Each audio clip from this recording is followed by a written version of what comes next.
Hello children, this is the economy topic is for 11th class economics micro economics का topic है ये। और इससे पहले जो माइक्रो इकोनॉमिक्स की एक वीडियो मैं ऑलरेडी डाल चुकी हूँ। इस वीडियो को देखने से पहले आप प्लीज़ उस वीडियो को ज़रूर देखें, आपस में लिंक हैं दोनों। तो इकोनॉमी पढ़ेंगे, उसमें मैंने आपको इकोनॉमिक्स के बारे में समझाया था, इसमें मैं आपको इकोनॉमी के बारे में समझाऊंगी। इकोनॉमिक्स और economy both are different terms, दोनों ही टर्म्स जो होती हैं वो टोटली डिफरेंट होती है। इकोनॉमिक्स एक सब्जेक्ट है, it is a subject matter which studies relationship between limited resources and unlimited wants। Limited resource और अनलिमिटेड wants के अंदर ह्यूमन बीइंग किस तरीके से तालमेल बिठाते हैं, तो वो सब चीज़ें इकोनॉमिक्स में हम पढ़ते हैं। तो इकोनॉमिक्स एक सब्जेक्ट है जिसके अंदर वेरियस सब्जेक्ट हैं, माइक्रो इकोनॉमिक्स भी है, मैक्रो इकोनॉमिक्स भी है, इंटरनेशनल इकोनॉमिक्स है, बहुत सारे अलग अलग उसके अंदर सब्जेक्ट आते हैं। तो यहाँ इकोनॉमी क्या है? Economy is a sum total of all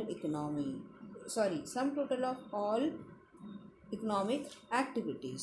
जितनी भी एक्टिविटीज़ एक पर्टिकुलर एरिया के अंदर, चाहे वो एक स्टेट का एरिया हो, चाहे वो एक रूरल एरिया हो, चाहे वो एक अर्बन एरिया हो, चाहे वो एक डिस्ट्रिक्ट हो, चाहे वो एक कंट्री हो, जितनी भी उस पर्टिकुलर एरिया में इकोनॉमिक एक्टिविटीज़ हो रही हैं, ऐसी एक्टिविटीज़ जिससे हमें कोई फाइनेंशियल रिटर्न मिलता है, या फिर ऐसी एक्टिविटी जो प्रोडक्टिव होती हैं, उन सभी एक्टिविटीज़ का सम टोटल इकोनॉमी कहलाती है।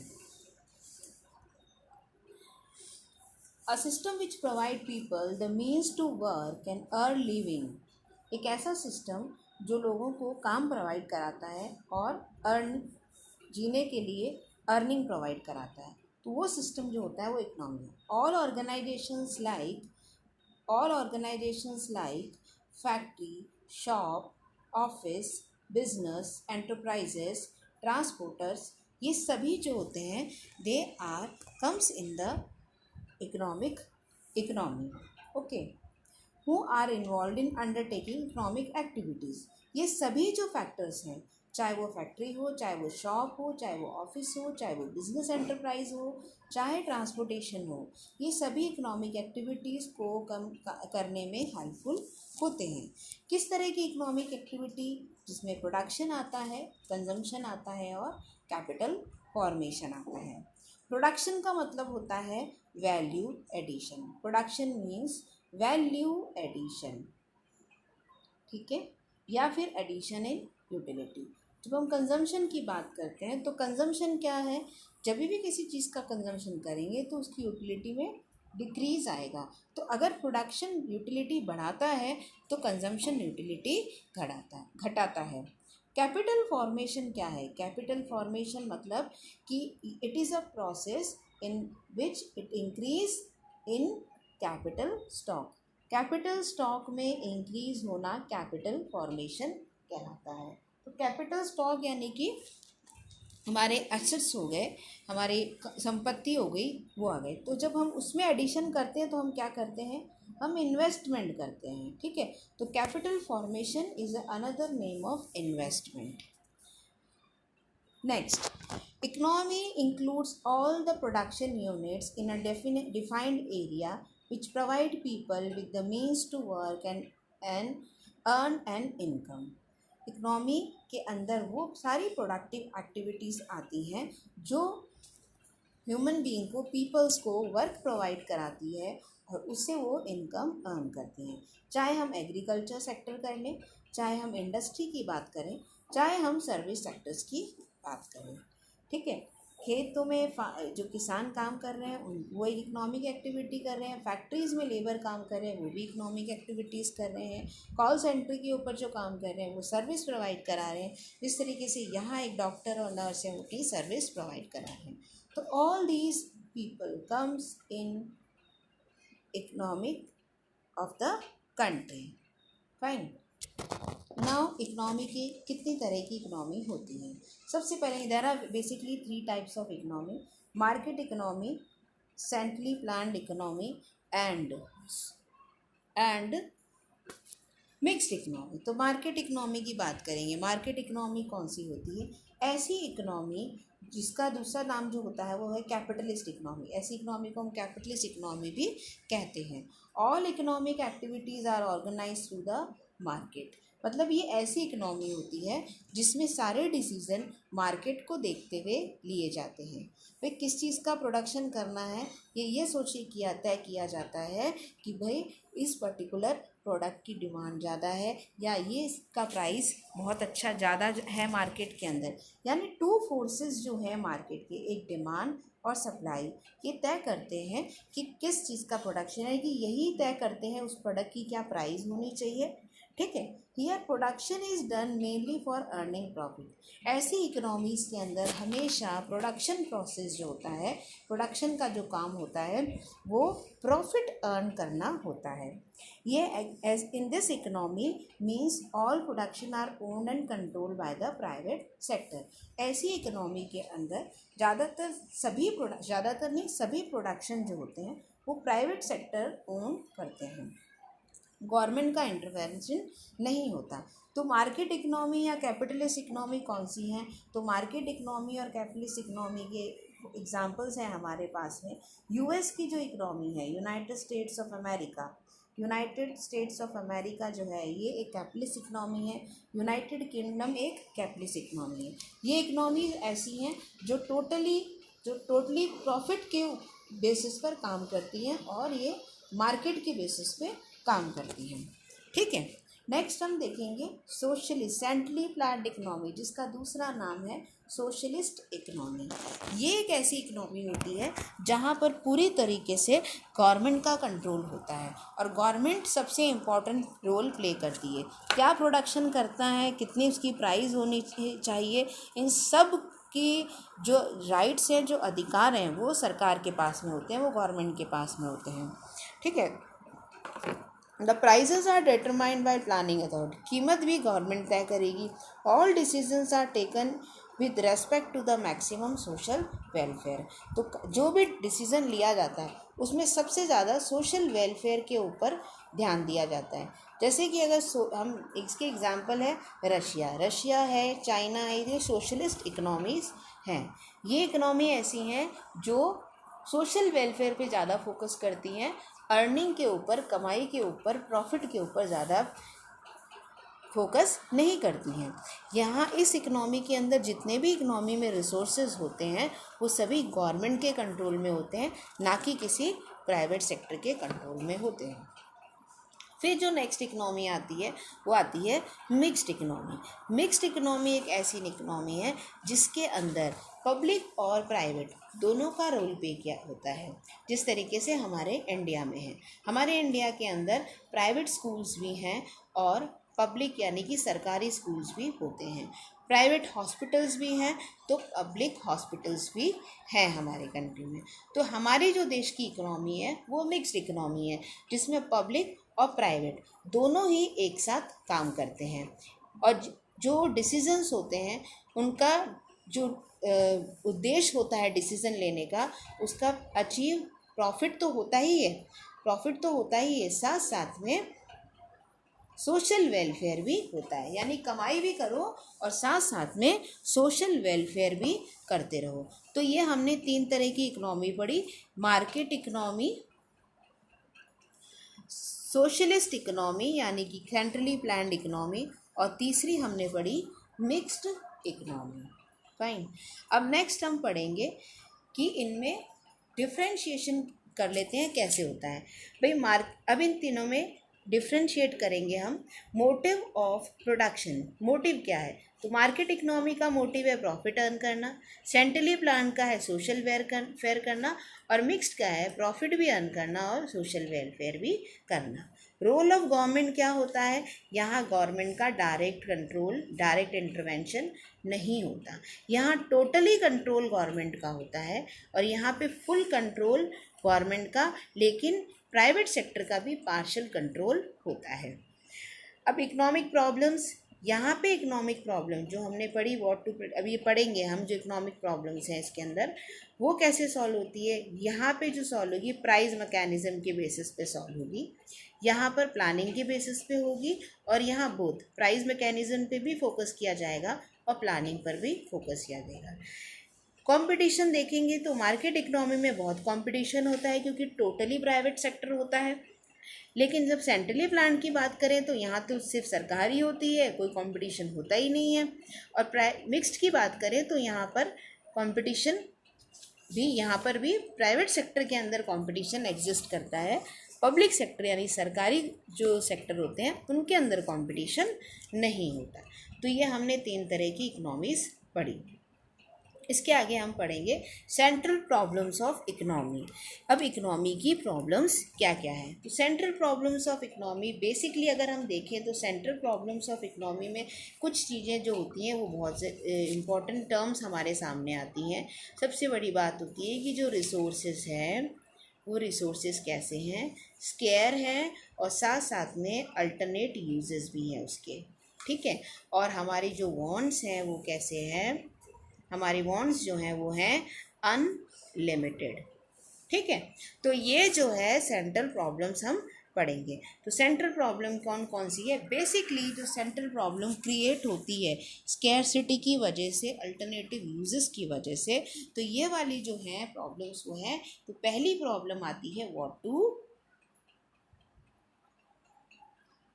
टू प्रोड्यूस, सेकंड आती है हाउ टू प्रोड्यूस और थर्ड है फॉर whom टू प्रोड्यूस, क्या प्रोड्यूस करें, कैसे प्रोड्यूस करें और किसके लिए प्रोड्यूस करें। तो सबसे पहले हम एक एक करके इन प्रॉब्लम्स को समझेंगे। First problem what to produce. सबसे बड़ी प्रॉब्लम ये आती है व्हाट टू प्रोड्यूस, क्योंकि रिसोर्सेज जो होते हैं स्केयर होते हैं और उनके जो यूजेस जो हैं वो बहुत सारे, एक पर्टिकुलर रिसोर्स है तो उसके मैक्स बहुत सारे यूजेस, उसके बहुत सारे कामों में लिया जा सकता है। तो ये तय करना कि इसको किस काम में लिया जाए, तो ये जो प्रॉब्लम होती है वो होती है व्हाट टू प्रोड्यूस, क्या प्रोड्यूस किया जाए। This is the first basic problem of allocating resources among different alternative uses.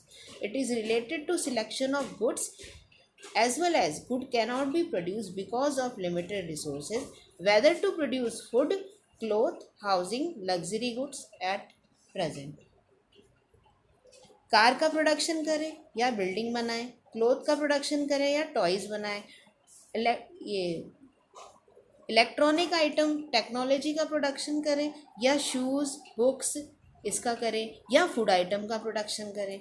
तो ये सब चीज़ें क्या हमें चॉइस करनी पड़ती है। अगर आप टेक्निकल चीज़ों को ज़्यादा बनाएंगे तो हम फूड की और बेसिक चीज़ों की कमी आ जाएगी, अगर ये ज़्यादा बनाएंगे तो पीछे रह जाएंगे, टेक्नोलॉजी भी होनी ज़रूरी है, ठीक है। तो ये प्रॉब्लम है व्हाट टू प्रोड्यूस।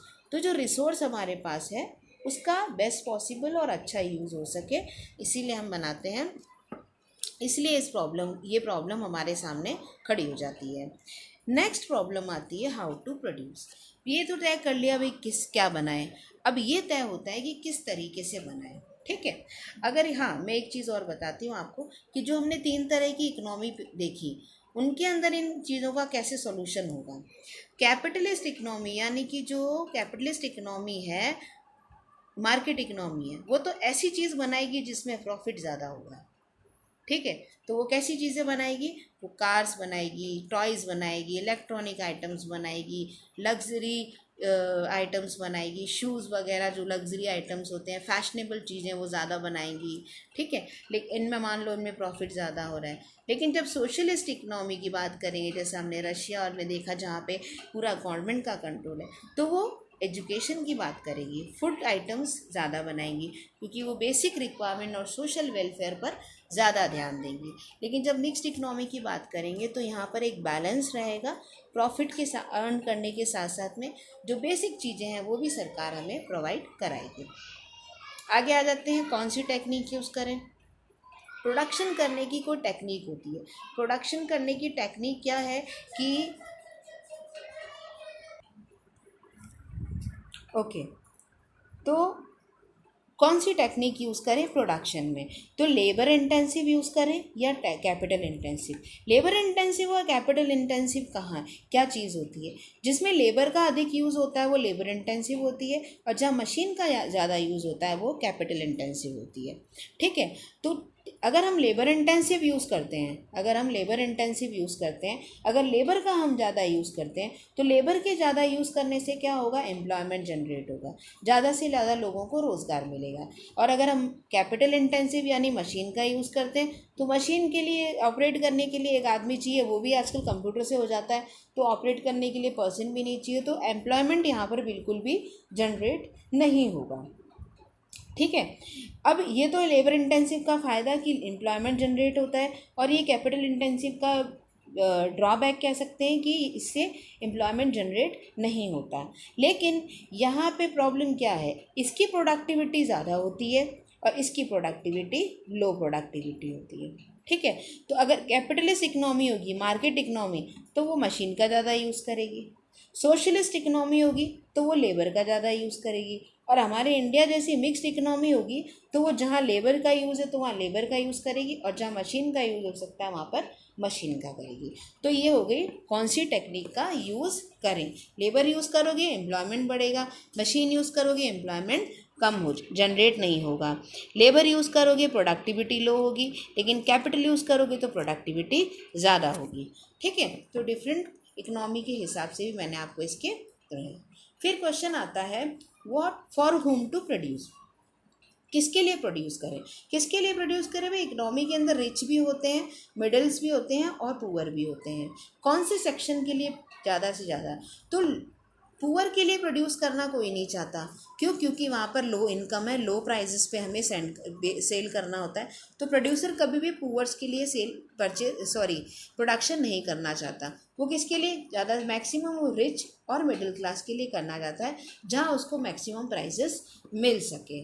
ठीक है, तो पुअर के लिए कौन करेगा, तो पुअर के लिए गवर्नमेंट करेगी, है ना, तो गवर्नमेंट यहाँ पे करेगी। तो ये प्रॉब्लम है कौन, तो this is called the problem of distribution of national income among the factors of production.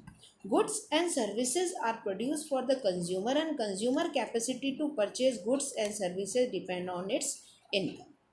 Goods and services जब जब बनते हैं, प्रोडक्शन होते हैं, तो उससे इनकम आती है, और उसी इनकम को हम गुड्स एंड सर्विसेज को खरीदने पर खर्च करते हैं। तो अगर हम जब जो इनकम जनरेट होगी वही तो खर्च होगी, जब इनकम जनरेट नहीं होगी तो खर्च नहीं होगी। यानी कुल मिला के ये है, the problem for whom to produce is the problem of determining wage rate for the use of labour, labour को वेज मिलती है, rent for the use of land, interest for the use of capital and profit for the entrepreneur. More equitable in the distribution of income, जितना distribution country के अंदर बराबर होगा उतना distribution income का डिस्ट्रीब्यूशन बराबर होगा, तो नेशनल इनकम का भी डिस्ट्रीब्यूशन बराबर होगा। तो ये टोटली डिपेंड करता है कि किस सेक्टर के लिए प्रोड्यूस करें, तो it is totally depend on the particular sector की जो इनकम है उस पर डिपेंड करता है। ठीक है, फिर नेक्स्ट पढ़ेंगे हम इकोनॉमिक एनालिसिस। इकोनॉमिक एनालिसिस जो किए जाते हैं deals with human behavior. So when we discuss the scope of economy, we need to consider whether economics is positive science or normative science. Economics positive science है या normative science है। ठीक है, तो पहले पॉजिटिव साइंस, पॉजिटिव साइंस क्या होती है। पॉजिटिव साइंस ऐसी साइंस होती है जिसके अंदर किसी भी तथ्य को, किसी भी स्टेटमेंट को उस प्रूफ किया जाता है विद फैक्ट्स, फैक्ट्स के साथ में प्रूफ किया जाता है। अगर हम कहें कि क्या हमारे इंडिया के अंदर पॉवर्टी है, तो यस पॉवर्टी है। कैसे प्रूफ करोगे, तो आप कहोगे कि भाई NSSO के अंदर डेटा पड़ा है, वहाँ पर ये प्रूफ होता है कि हमारे देश में पॉवर्टी है। बिलो पॉवर्टी लाइन अक्रॉस हमारे पास 30% लोग बिलो पॉवर्टी लाइन है। हाँ भाई है, कैसे पता चला, फैक्ट है हमारे पास में, डेटाज है हमारे पास में। तो ये जो चीज़ें होती हैं, पॉजिटिव साइंस क्या होती है, deals with the statement that completely verified as they are based on the fact. ये टोटली फैक्ट पर बेस्ड होती है, are not suggested in nature with the deal with the elastic situation, किसी के nature से नहीं, जबकि ये फैक्ट से डिसाइड होती है। लेकिन वही जो हम नॉर्मेटिव की बात करते हैं, तो नॉर्मेटिव इकोनॉमिक्स ऐसी इकोनॉमिक्स है जो सिर्फ सबके अपने अपने थॉट्स के अकॉर्डिंग है। जैसे हमने कहा कि जीएसटी हुआ, एक टैक्स है, गुड्स एंड सर्विस टैक्स। दूसरा, हमारे देश में अभी कुछ सालों पहले डीमोनेटाइजेशन हुआ, जीएसटी हुआ, तो क्या हुआ भाई कि भाई ये क्या चीज़ सही है, फैक्ट्स है हमारे पास, तो हमारे पास इसके नेगेटिव फैक्ट्स भी हैं और पॉजिटिव फैक्ट्स भी हैं। इसका मतलब ये नॉर्मेटिव है, ये डिबेटेबल कॉन्सेप्ट है। हम ये टोटली ये नहीं कह सकते कि डिमोनेटाइजेशन का इम्पैक्ट अच्छा आया, हम ये भी नहीं कह सकते कि डिमोनेटाइजेशन बिल्कुल जो है वो ख़राब है।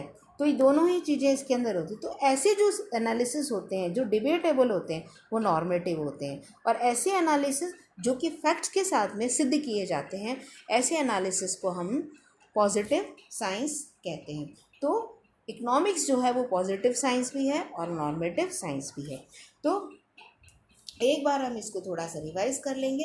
हमने पढ़ा इकोनॉमी क्या है, ठीक है। Economy is a sum total of all economic activity, जिसमें प्रोडक्शन आता है, कंजम्पशन आता है और कैपिटल फॉर्मेशन आता है। फिर हमने 3 तरह की इकोनॉमिक पढ़ी। हमने पढ़ा एक इकोनॉमी पढ़ी हमने, एक तो हमने पढ़ी मार्केट इकोनॉमी। मार्केट इकोनॉमी यानी इसको कैपिटलिस्ट इकोनॉमी भी कह सकते हैं। और एक हमने पढ़ी सोशलिस्ट इकोनॉमी। उसके बाद में हमने इकोनॉमिक प्रॉब्लम्स पढ़ी, what, how and for whom, हमने ये भी पढ़ा, ठीक है। फॉर whom ये पढ़ा हमने। अब इन प्रॉब्लम्स के सॉल्यूशन पढ़े। फिर हमने इकोनॉमिक एनालिसिस पढ़े, जिसमें 2 तरह के होते हैं, एक पॉजिटिव साइंस और दूसरा नॉर्मेटिव साइंस। आई होप आपको ये कॉन्सेप्ट अच्छे से समझ में आ गए होंगे। आपको अगर नहीं समझ में आप इसको वीडियो को 2 से 3 बार देखिए, आपको अच्छे से कॉन्सेप्ट समझ में आ जाएंगे। टू द पॉइंट नोट्स हैं इसके अंदर। सो आई होप आप मेहनत करेंगे और इसको देखेंगे, और आपके लिए आई एम श्योर कि ये आपको बहुत फैसिलिटेट करेगी और बेनिफिशियल होगी आपके लिए। Thank you and have a nice day, and please don't forget to like, share and subscribe. Your support and your motivation always upgrade us for doing much better and better work for you. Thank you and have a nice day.